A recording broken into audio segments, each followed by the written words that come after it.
What's up, amazing humans? It's January 1st, 2022. Starting this thing up again. Welcome back.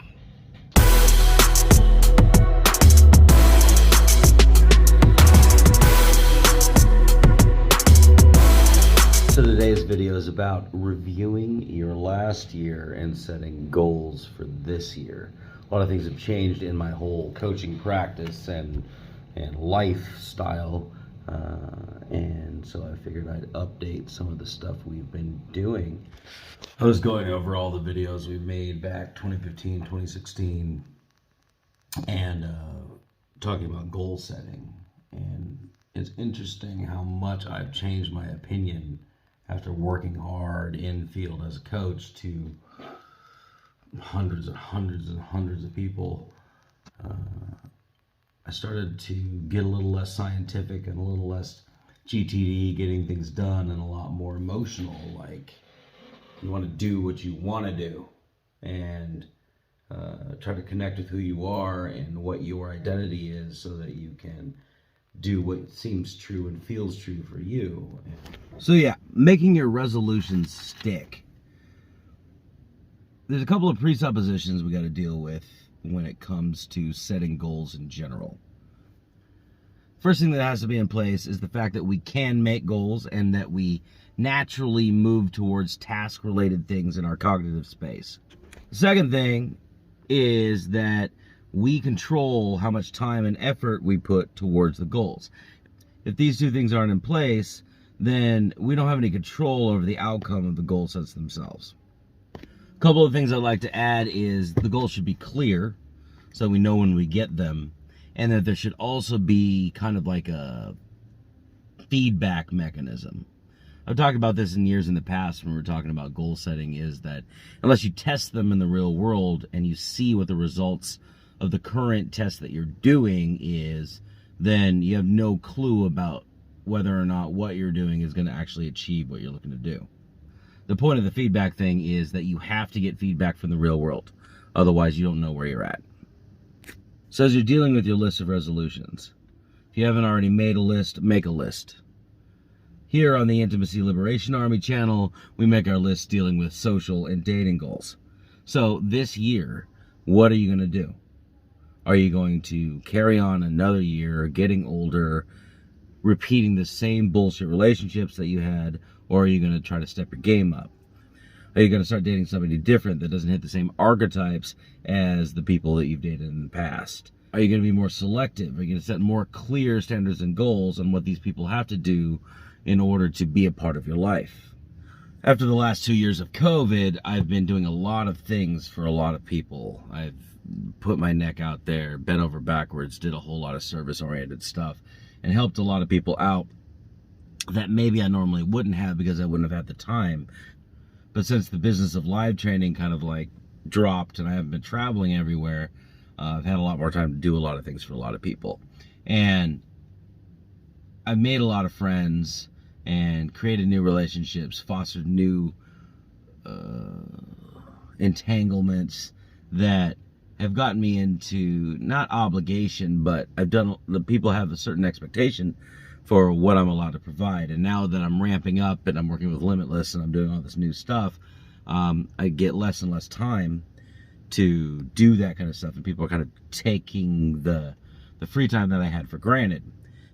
So I have to kind of make a list of these people and give them clear expectations of what they can expect of me, or kind of fade out of their lives so they don't continue to keep these expectations going. If I just kind of let it go, all of these relationships are going to be kind of rocky. But if I make very clear decisions about what I want and very clear communications about what I'm about to do, then most of them are going to be on board with me taking a step back and not serving them in how they expect me to serve them right now.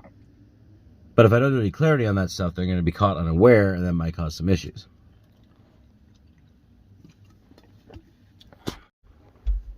So here's what I want you to do.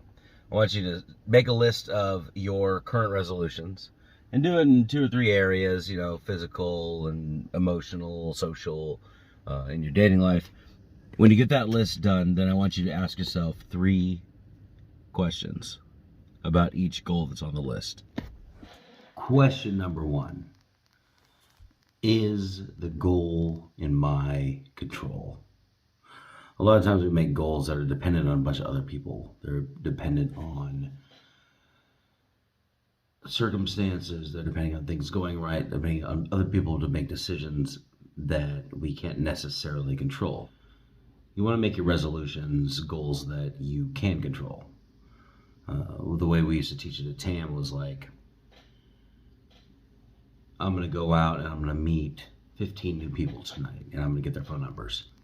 Well, that's not a goal that you actually control. Like, whether or not people give you their phone numbers is their decision, right?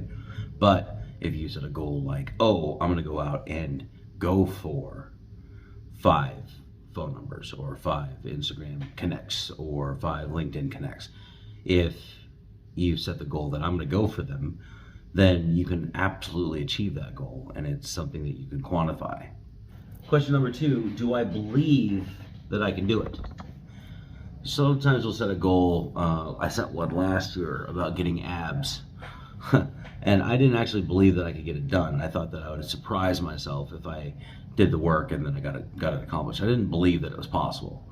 And so therefore I didn't try very hard, and I didn't find the strategies that were going to work there.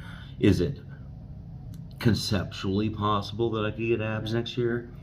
Yeah, because it's pretty much a math equation on the laws of thermodynamics for me to lose a bunch of weight. But most of my problems around that is psychological.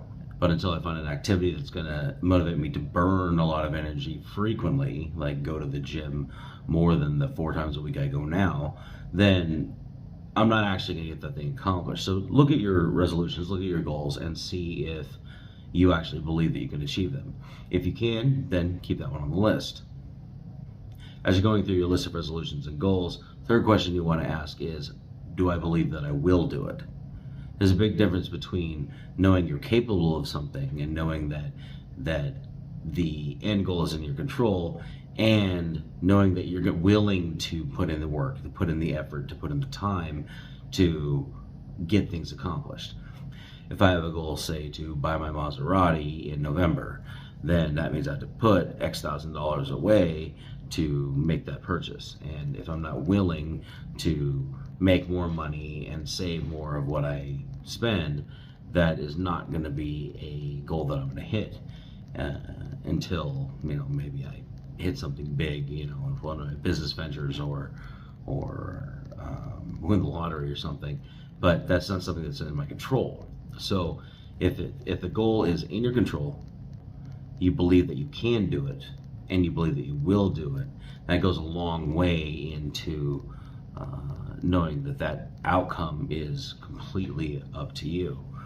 Later on, we're going to talk about emotional intents and what it means to set something in your identity and make something a must for you, make something an absolute necessity for yourself, and stretch yourself to the point where you can get those things achieved. But right now, I just want you to write down a list of all of your goals for 2022, and then ask those 3 questions. Is it in my control? Do I believe I can do it? And do I believe I will do it? Check off the ones that you don't believe in and make your list smaller, and then we'll come back tomorrow and talking about making those goals tangible. Thanks for joining me here on January 1st, 2022. I'm Duke DeLate for the Intimacy Liberation Army, and I'll see you guys tomorrow. Until then, stay awesome.